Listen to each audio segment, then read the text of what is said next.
Oi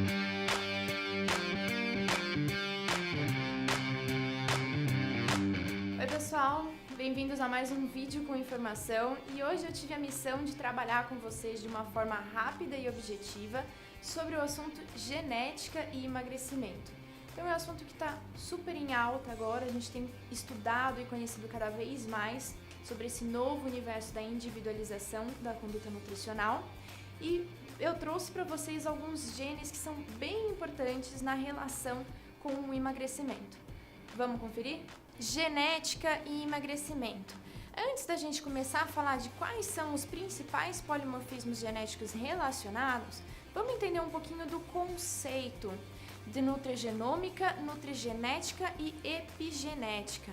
Então, a nutrigenômica é como a alimentação influencia nos meus genes, ao passo que a nutrigenética é como os genes vão influenciar na minha alimentação ou na minha conduta nutricional. E a epigenética são essas mudanças que acontecem na estrutura da cromatina. A cromatina é a duplinha DNA mais histona e essas mudanças epigenéticas que são chamados polimorfismos ou SNPs, Single Nucleotide Polymorphism. O primeiro polimorfismo genético que eu trouxe para vocês relacionado com o emagrecimento é no gene UCP1. Então, estão vendo esse código que tem logo em seguida do gene UCP1? Esse código é o posicionamento aonde esse gene está inserido no meu DNA. É a partir daí que eles começam a estudar a localização desse polimorfismo genético. O gene UCP1 ele está relacionado com o impacto na taxa metabólica basal. Então, indivíduos que têm uma variante no gene UCP1 tem uma diminuição da taxa metabólica basal. Consequentemente, quando eu for montar um plano alimentar, eu tenho que restringir um pouco mais o consumo energético, restringir um pouco mais que o normal o consumo energético desse paciente, desse indivíduo.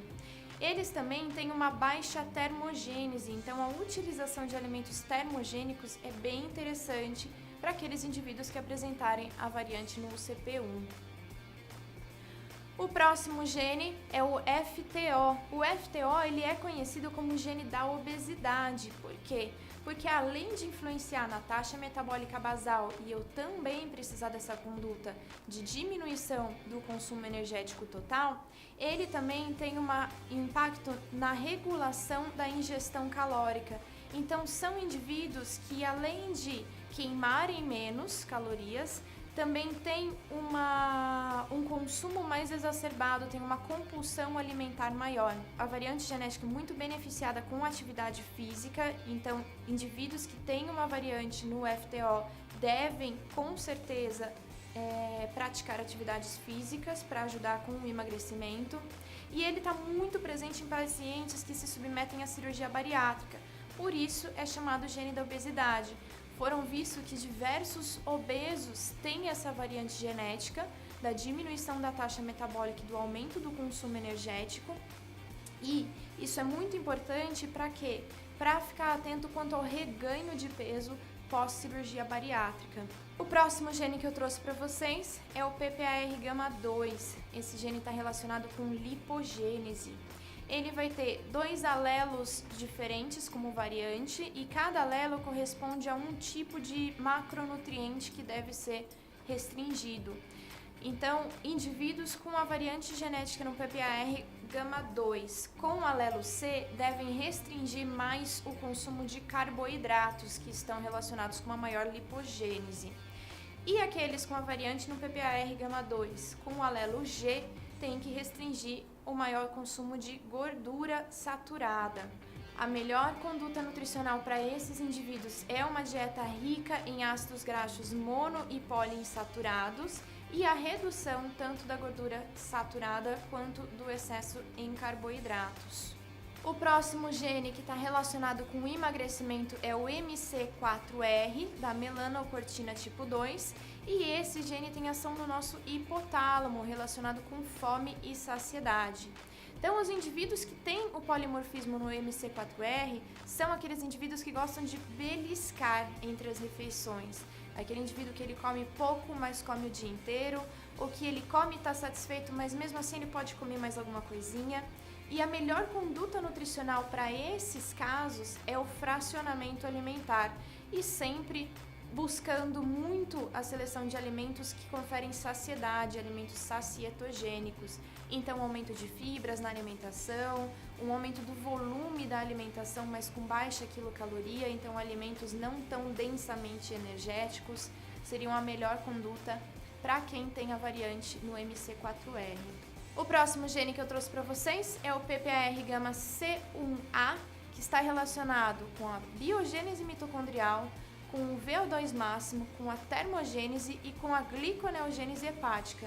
Então, dá uma olhada na bagunça que vira um indivíduo que tem um polimorfismo no PPAR-gama C1A. Ele vai ter uma diminuição da biogênese mitocondrial e do VO2, diminuição da termogênese e uma diminuição da gliconeogênese hepática. Esses indivíduos, eles normalmente não gostam de atividade física porque eles não se sentem bem, eles não têm boa performance, bom condicionamento, mas exatamente por isso a atividade esportiva vai ser muito indicada nesses casos. Para quê? Para estimular o aumento da biogênese mitocondrial, da termogênese e do VO2 máximo.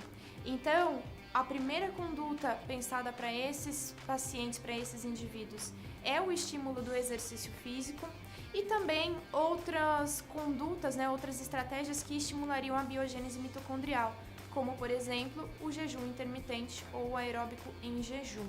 Aqui, mais um gene que está relacionado com emagrecimento é o gene CD36. Esse gene, ele é um receptor de membrana de ácido graxo translocase. Ele está presente em diversos tecidos, adipócitos, enterócitos, miócitos, macrófagos, em papilas gustativas.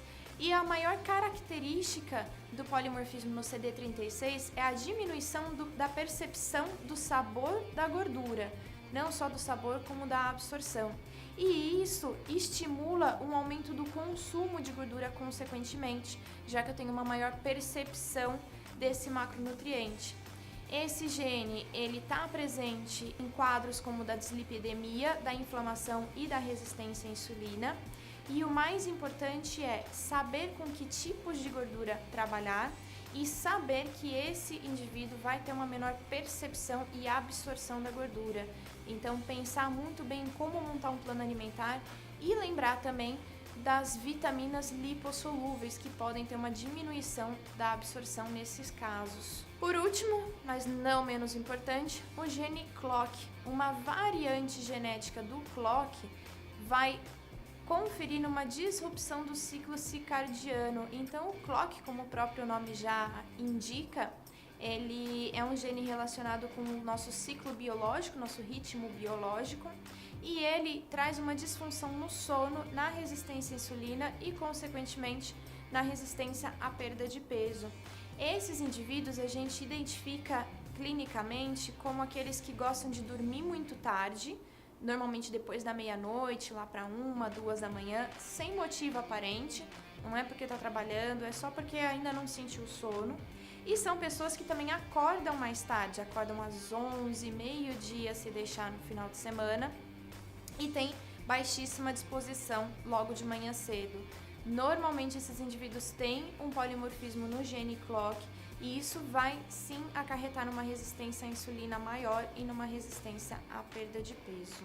Conclusão, tem muito ainda para se estudar dentro da genética, é um campo que está começando agora e que a gente está dedilhando cada vez mais, mas já tem base de dados suficientes para começar a aplicar isso em consultório. Então eu trouxe para vocês aqui um print da pesquisa de genes polimorfismos no PubMed, e eu consigo perceber que no ano de 2013 nós tivemos os recordes de publicação dentro desse assunto. Foram mais de 10.500 artigos publicados só em 2013. Então é uma ciência nova?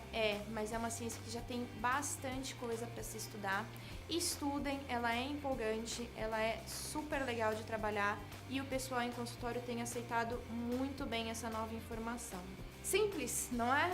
Então, genética não é um bicho de 7 cabeças, é uma nova conduta nutricional que você pode levar para o seu consultório e trazer ainda mais a individualização dos seus pacientes e que tem muita coisa bacana já para se estudar. Eu espero vocês no próximo vídeo, espero que tenham gostado. Até!